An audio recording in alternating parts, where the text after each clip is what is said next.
Doctor ortho Ayurvedic oil and capsule. अब दर्द भी घुटने टेकेगा। छत्तीसगढ़ के मुंगेली को विकास की सौगात। मुख्यमंत्री साय ने 353 करोड़ के विकास कार्यों का किया लोकार्पण। कार्यक्रम में खाली कुर्सियों पर हुई राजनीतिक बहस। कांग्रेस ने इसे सरकार के प्रति जनता की बेरुखी बताया। छत्तीसगढ़ में महिला सशक्तिकरण के लिए साय सरकार का बड़ा फैसला। महिलाओं के नाम रजिस्ट्री पर शुल्क अदा। जमीन रजिस्ट्री में महिलाओं को लाखों रुपए तक फायदा।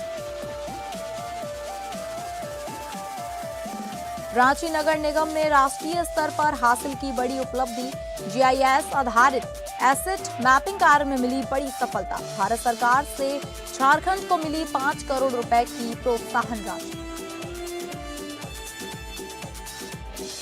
मध्य प्रदेश विदिशा में शुरू हुई मामा कोचिंग। प्रतियोगी परीक्षाओं के लिए आर्थिक रूप से कमजोर विद्यार्थियों को मिलेगी निःशुल्क कोचिंग। पूर्व मुख्यमंत्री शिवराज सिंह चौहान ने युवाओं को दिया सफलता का मंत्र।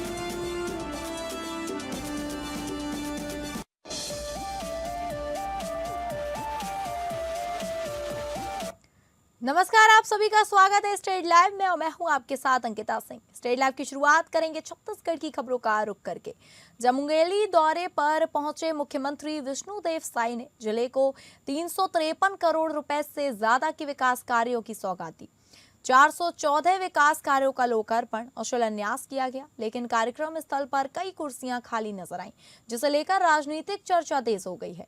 डॉक्टर श्यामा प्रसाद मुखर्जी स्टेडियम में आयोजित कार्यक्रम में मुख्यमंत्री ने 151 करोड़ रुपए से अधिक के कार्यों का लोकार्पण और 201 करोड़ रुपए से अधिक के कार्यों का भूमि पूजन किया।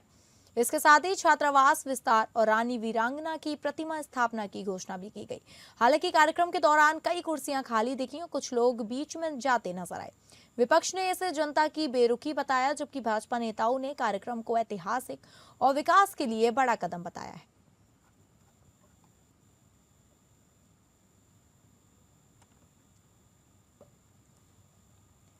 जिले के डोंगरिया स्थित जलेश्वर महादेव धाम में अखिल भारतीय कुर्मी क्षत्रिय महासभा का प्रदेश स्तरीय सम्मेलन और सम्मान समारोह आयोजित किया गया। कार्यक्रम में मुख्यमंत्री विष्णुदेव साय, उप मुख्यमंत्री विजय शर्मा, विधायक भावना बोहरा, विधायक धर्मजीत सिंह सहित समाज के कई वरिष्ठ पदाधिकारी शामिल हुए। कार्यक्रम की शुरुआत दीप प्रज्वलन और अतिथियों के स्वागत सम्मान के साथ हुई।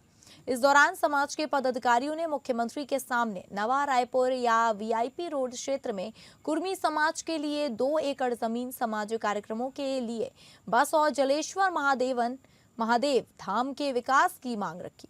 मुख्यमंत्री साय ने समाज को संगठित, मेहनतकश और शिक्षित बताते हुए कहा कि कर्मी समाज का प्रदेश के विकास में बड़ा योगदान है। उन्होंने जलेश्वर महादेव धाम के विकास, डोंगरिया करखट्टा मार्ग निर्माण और सिंचाई परियोजना के नहर विस्तार को लेकर घोषणा की।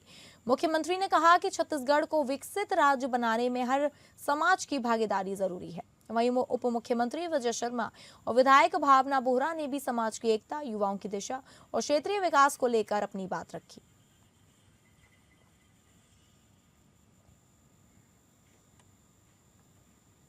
छत्तीसगढ़ सरकार ने महिलाओं के नाम पर जमीन रजिस्ट्री कराने पर पंजीयन शुल्क में 50% की छूट देने का फैसला लिया है। वित्त मंत्री ओपी चौधरी ने कहा कि सरकार का उद्देश्य जनता को राहत देना और महिला सशक्तिकरण को बढ़ावा देना है। वित्त मंत्री ओपी चौधरी ने बताया कि पहले जमीन रजिस्ट्री पर 4% पंजीयन शुल्क लगता था, जिसे अब महिलाओं के नाम पर रजिस्ट्री कराने पर घटाकर 2% कर दिया गया है। उन्होंने कहा कि 10 लाख रुपए की जमीन रजिस्ट्री पर महिलाओं को करीब 20,000 रुपए और 1 करोड़ रुपए की रजिस्ट्री पर लगभग 2 लाख रुपए का सीधा लाभ मिलेगा। ओपी चौधरी के मुताबिक इस फैसले से प्रदेश की महिलाओं को करीब 200 करोड़ रुपए की राहत मिलेगी। उन्होंने कहा कि सरकार ने पेड़ों, ट्यूबवेल और बाउंड्री वॉल जैसी कई चीजों पर भी शुल्क में छूट दी गई है और अलग अलग टैक्स सुधारों के जरिए जनता को हर साल लगभग 1000 करोड़ रुपए की राहत दी जा रही है।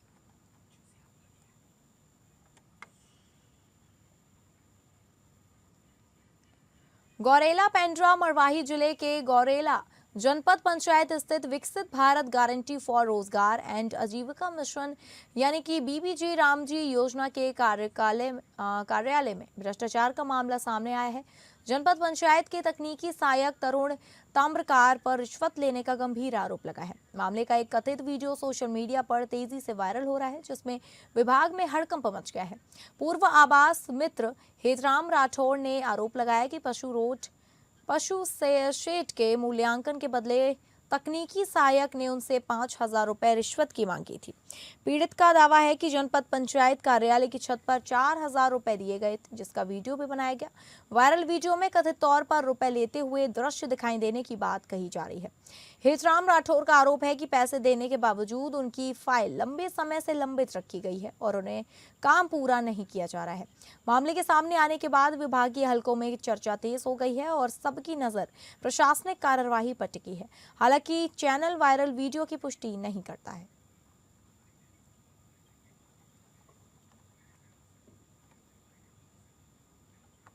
अब बात करेंगे मध्य प्रदेश की खबरों का रुख करके, जहां विदिशा शहर के युवाओं को अब MPPSC सहित विभिन्न प्रतियोगी परीक्षाओं की तैयारी के लिए बड़े शहरों का रुख नहीं करना पड़ेगा।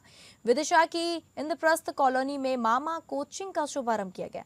यहां विद्यार्थियों को पूरी तरह निःशुल्क कोचिंग दी जाएगी। इस पहल में 100 विद्यार्थी ऑफलाइन पंजीकृत हुए हैं, करीब 390 ऑनलाइन पंजीकृत हुए हैं।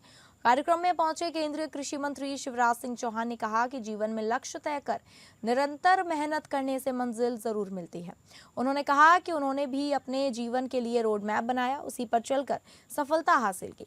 उन्होंने विद्यार्थियों से कहा कि इंसान के भीतर असीम संभावनाएं हैं, जरूरत सिर्फ उन्हें पहचानने की है, पूरी ताकत से आगे बढ़ने की है। उन्होंने कहा बड़े शहरों में प्रतियोगी परीक्षाओं की तैयारी के लिए विद्यार्थियों को हर साल 4 से 5 लाख रुपए तक खर्च करने पड़ते हैं। इससे गरीब और मध्यम वर्गीय परिवारों के बच्चे पीछे रह जाते हैं। स्क्रीन पर वीडियो के माध्यम से पहल की जानकारी दी गई। इसमें साधना सिंह चौहान ने बताया कि कोविड काल में कोचिंग बंद होने से परेशान विद्यार्थियों के लिए संभावना नाम से 30 बच्चों के साथ शुरुआत की गई। यह बाद में बढ़कर 900 विद्यार्थियों तक पहुंच गई। इस मौके पर कार्तिकेय चौहान ने विद्यार्थियों को मोटिवेशनल स्पीच दी। उन्होंने कहा कर्म करते रहना चाहिए, सफलता जरूर मिलेगी। उन्होंने युवाओं को हर परिस्थिति में संयम बनाए रखने की सीख दी।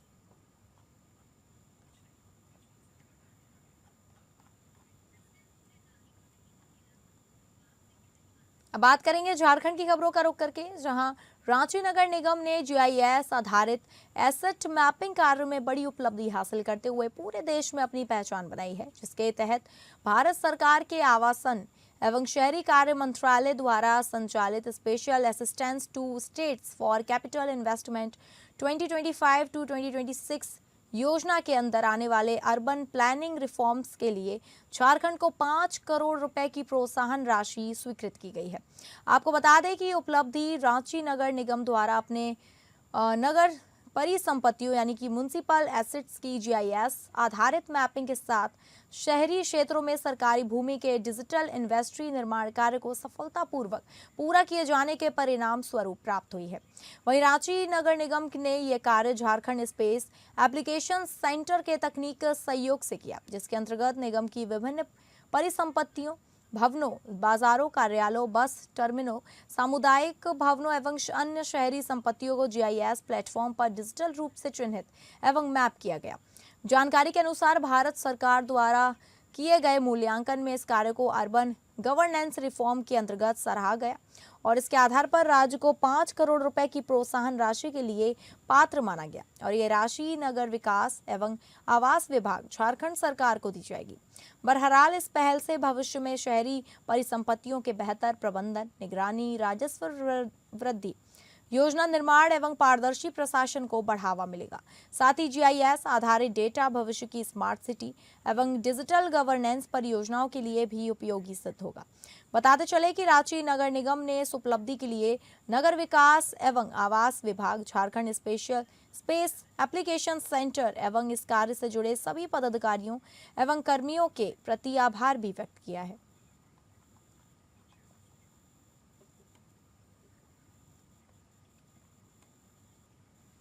रांची के कचहरी स्थित सिविल कोर्ट परिसर में झारखंड हाईकोर्ट के न्यायमूर्ति एवं झालसा के कार्यकारी अध्यक्ष सुजीत नारायण प्रसाद द्वारा कल पलाश आजीविका कैफे का उद्घाटन किया गया। इस अवसर पर रांची जिला दंडाधिकारी सह उपायुक्त मंजुनाथ भजंत्री भी उपस्थित रहे। कार्यक्रम के मुख्य अतिथि एचसी के सीनियर जस्टिस सुजीत नारायण प्रसाद के कैफे का उद्घाटन करते हुए उपस्थित दीदियों को बधाई एवं शुभकामनाएं देने के साथ साथ महिलाओं के आर्थिक सशक्तिकरण की दिशा में इस पहल को बेहद महत्वपूर्ण कदम बताया। आपको बता दें कि यह कैफे नगड़ी प्रखंड की सरोजनी महिला एवं स्वयं सहायता समूह एवं शांति महिला स्वयं सहायता समूह की दीदियों द्वारा संचालित किया जाएगा। कैफे में नियमित खाद्य सामग्री के साथ साथ पारंपरिक व्यंजन भी उपलब्ध होंगे, जिनमें चावल, मड़ुआ का चिल्का रोटी, डुम्बू, धुसका आदि प्रमुख रूप से शामिल है। यह पहल स्थानीय पारंपरिक खानपान को बढ़ावा देने के साथ साथ महिलाओं को स्थायी आजीविका उपलब्ध कराने में सहायक सिद्ध होगी। वहीं पलाश आजीविका कैफे न्यायालय परिसर में काम करने वाले वकीलों, मुवक्किलों, कर्मचारियों तथा आम नागरिकों को एक ही छत के नीचे अच्छी गुणवत्ता वाले भोजन और पेय पदार्थ उपलब्ध कराने की दिशा में बड़ा निर्णय माना जा रहा है।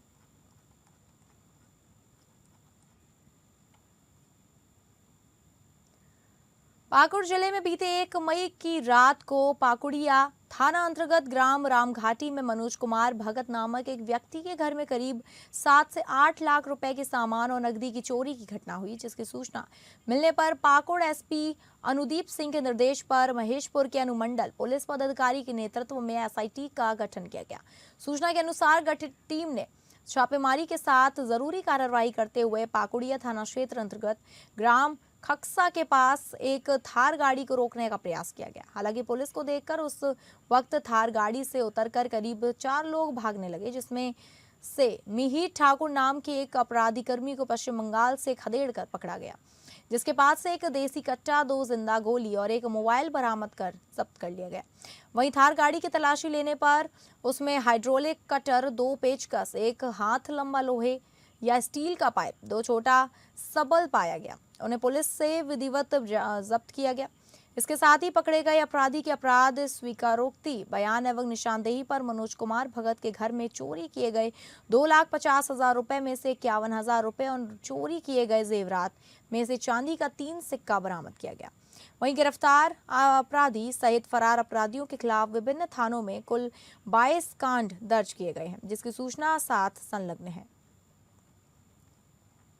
पाकुड़िया थाना अंतर्गत ग्राम पड़ता है रामघाटी। यहाँ पे मनोज कुमार भगत के घर पे रात में गृह भेदन हुआ था, जिसमें करीब 5-6 लाख का सामान जो है वो चोरी कर लिया गया था।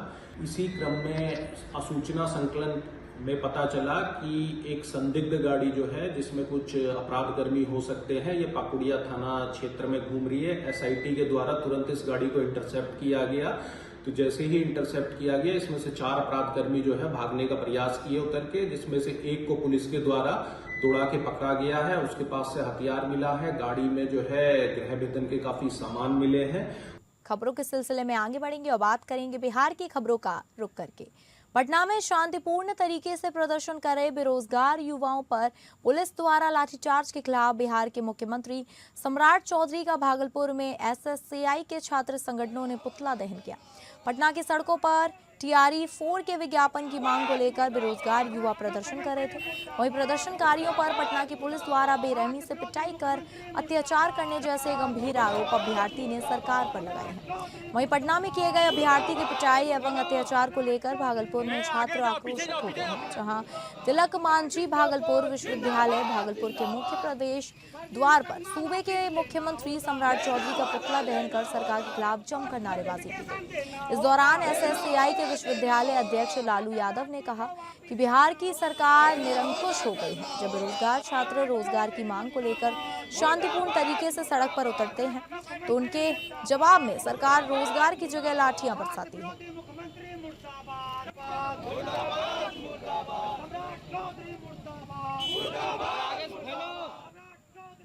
हम लोग का कार्यक्रम था, जिस तरह की पटना में आप देखे हुए छात्र यूनियन का जो भी लीडर थे, टीआरई 4 के विज्ञापन के लेके जो लोकतांत्रिक ढंग से वो अपना रोड प्रदर्शन कर रहे थे। सम्राट चौधरी का जो प्रशासन लोग थे बेरहमी से पीटा गया। इस पर्पज से आज हम लोग पुतला दहन किया है मुख्यमंत्री का। मुख्यमंत्री से मांग है कि हम लोग का टीआरई 4 का विज्ञापन जो है दिया जाए और छात्र पर जिस तरह से लाठी चलाया जा रहा है, इस तरह से बर्दाश्त किया नहीं जाएगा। पूरे बिहार में आंदोलन किया जाएगा। भागलपुर के गांधी शांति प्रतिष्ठान केंद्र में राष्ट्रीय शिक्षा नीति 2020 के विकल्प के रूप में प्रस्तावित जन शिक्षा नीति 2026 को लेकर एक महत्वपूर्ण कन्वेंशन आयोजित किया गया। कार्यक्रम में शिक्षा के वर्तमान परिदृश्य, एनईपी 2020 और जन शिक्षा नीति 2026 के विभिन्न पहलुओं पर विस्तार से चर्चा की गई। इस दौरान शिक्षकों, छात्रों और सामाजिक कार्यकर्ताओं ने शिक्षा व्यवस्था में व्यापक सुधार की जरूरत पर जोर दिया। कार्यक्रम में all India save education committee यानी कि AISEC के जिला संयोजक रवि कुमार सिंह ने कहा कि संगठन शुरू होते ही राष्ट्रीय शिक्षा नीति 2020 का विरोध करता है। उन्होंने आरोप लगाया कि यह नीति जन विरोधी और शिक्षा विरोधी है। उद्देश्य गवर्नमेंट जो पॉलिसी लाई थी 2020 कोविड के समय में, नेशनल एजुकेशन पॉलिसी के रूप में, और उसी के विकल्प के तौर पे लगातार 5 साल पर इस पर काम किया गया। पूरे देश भर से शिक्षाविद, शिक्षा प्रेमियों द्वारा एक ड्राफ्ट पॉलिसी आया, जन शिक्षा नीति। उस ड्राफ्ट पॉलिसी को आगामी 24 जनवरी 2026 बेंगलोर में एक पब्लिक पार्लियामेंट बना करके, जहाँ पे 1,500 से अधिक जनप्रतिनिधि वहाँ पे थे, वहाँ पे इस पर डिस्कशन, बहस हो करके उन पॉलिसी को हम लोग लाए। गवर्नमेंट जो NEP लाई है, NEP 2020, हम लोग उसका विरोध ही नहीं कर रहे हैं। ये जन विकल्प के रूप में उन्हें एक पब्लिक एजुकेशन पॉलिसी हम लोग दे रहे हैं, और इसको लागू करने के लिए पूरे देश भर में एक आंदोलन को हम लोग संगठित। भागलपुर के सुल्तानगंज नगर परिषद चेयरमैन राजकुमार गुड्डू का 12 दिनों तक चले इलाज के बाद पटना में निधन हो गया। रविवार को उनका अंतिम संस्कार पूरे हिंदू रीति रिवाज के साथ सुल्तानगंज के नमामि गंगा घाट स्थित मुक्ति धाम में किया गया। सुल्तानगंज बाजार स्थित पैतृक आवास से उनकी अंतिम यात्रा निकाली गई। अंतिम यात्रा में हजारों लोगों की भीड़ उमड़ पड़ी। लोगों ने नम आंखों से अपने लोकप्रिय जनप्रतिनिधि को अंतिम विदाई दी। ये घटना जो है बहुत ही दुखद है, और सुल्तानगंज के साथ साथ पूरे बिहार में इस घटना को लेकर के लोग जो है काफ़ी दुखी भी हैं और चिंतित भी हैं। गुड्डू जी एक सरल हृदय के व्यक्ति थे, सभी लोगों से मधुर संबंध, अच्छा व्यवहार रखते थे, और सामाजिक कार्यकर्ता शुरू से रहे। वो राष्ट्रीय स्वयंसेवक संघ के सदस्य भी रहे, भारतीय जनता पार्टी के जो है वो वरीय पदाधिकारी भी थे और समर्पित थे। इनका एक इच्छा था कि सुल्तानगंज का जब हम सभापति बने हैं तो यहाँ का एक ऐसा विकास हो जो पूरे विश्व के लोग यहाँ आते हैं उनको अच्छा से अच्छा सुविधा दिया जा सके, और जो है लोग जो है आवे यहाँ तो कहें कि नहीं सुल्तानगंज आए हैं। इसलिए करके ये घटना जो है बहुत दुखद है।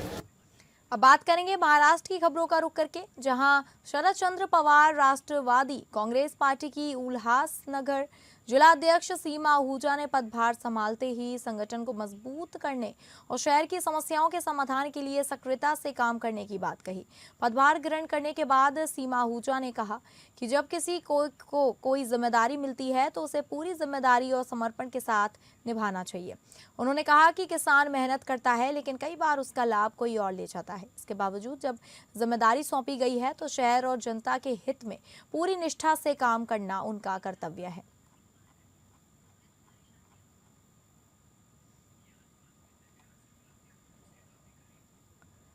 महिलाओं के यौन शोषण के आरोपी अशोक खरात के ट्रस्ट की सदस्य और पूर्व महाराष्ट्र राज्य महिला आयोग के अध्यक्ष रूपाली चाकड़कर ने से नासिक में एसआईटी ने 4 घंटे लंबी पूछताछ की। रूपाली के ऊपर अशोक खरात के साथ मिलकर अपने पद का दुरुपयोग करते हुए अशोक खरात के अपराधों में संलग्न होने के कई मामले सामने आए थे, जिसको लेकर नासिक पुलिस और एसआईटी ने जांच शुरू की थी, जिसके चलते रूपाली को महाराष्ट्र राज्य महिला आयोग के पद से इस्तीफा देना पड़ा। आज नासिक में एसआईटी के सामने पेश होकर रूपाली या एसआईटी के सवालों का जवाब दिया। रूपाली से एसआईटी में 4 घंटे तक लंबी पूछताछ चली।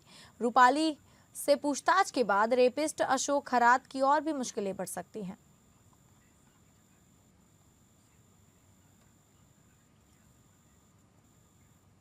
धर्मांतरण मामले की मुख्य आरोपी निदा खान की गिरफ्तारी के बाद जांच तेज कर दी गई है। छत्रपति संभाजीनगर से गिरफ्तार किए जाने के बाद एसआईटी लगातार उससे पूछताछ कर रही है। शनिवार को जांच टीम निदा खान को संबंधित कंपनी के दफ्तर लेकर पहुंची, जहां स्पॉट पंचनामा किया गया और मामले से जुड़े कई अहम सबूत जुटाए गए। एसआईटी ने सिर्फ निदा खान ही नहीं बल्कि उसके परिवार के सदस्यों से भी पूछताछ की है, ताकि पूरे नेटवर्क और संपर्कों की जानकारी सामने लाई जा सके।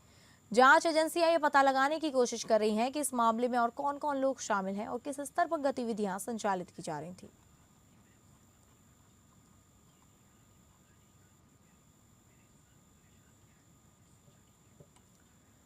अमरावती के खोलापुरी गेट क्षेत्र के 4 किशोरों के साथ रविवार की डब्बा पार्टी जिंदगी की आखिरी पार्टी साबित हुई।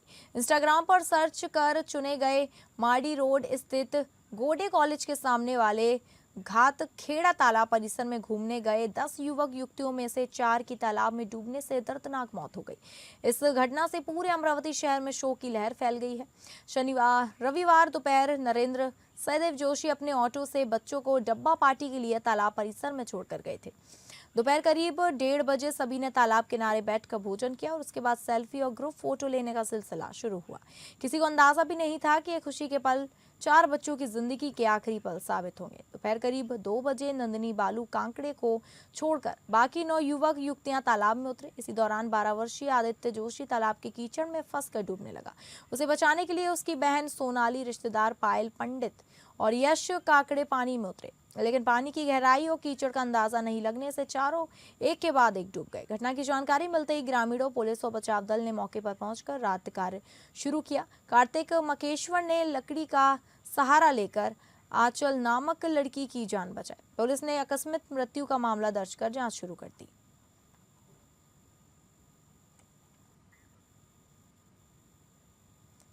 तो फिलहाल इस लाइव में बस इतना ही। नमस्कार।